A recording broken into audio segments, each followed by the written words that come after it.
Yan guys, DIY installation ng tubo galing sa pinaka main.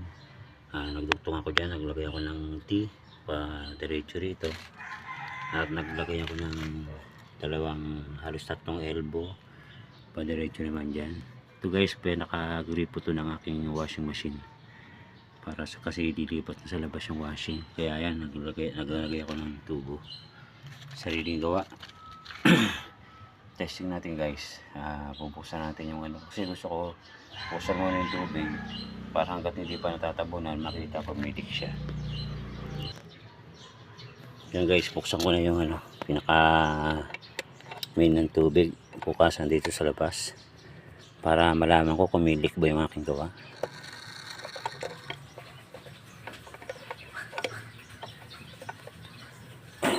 Yan guys.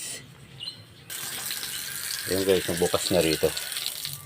Tayo natin, wariyay na.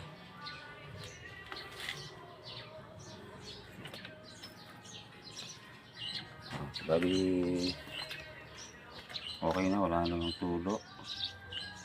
Wala naman tagas ang bawat duktungan. Dito, okay din naman. Okay din.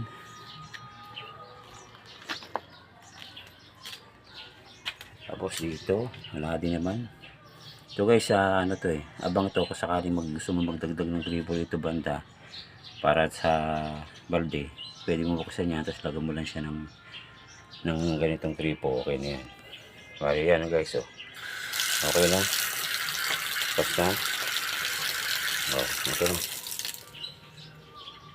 ayos naman po ang trabaho, okay naman. Yan guys, thank you for watching.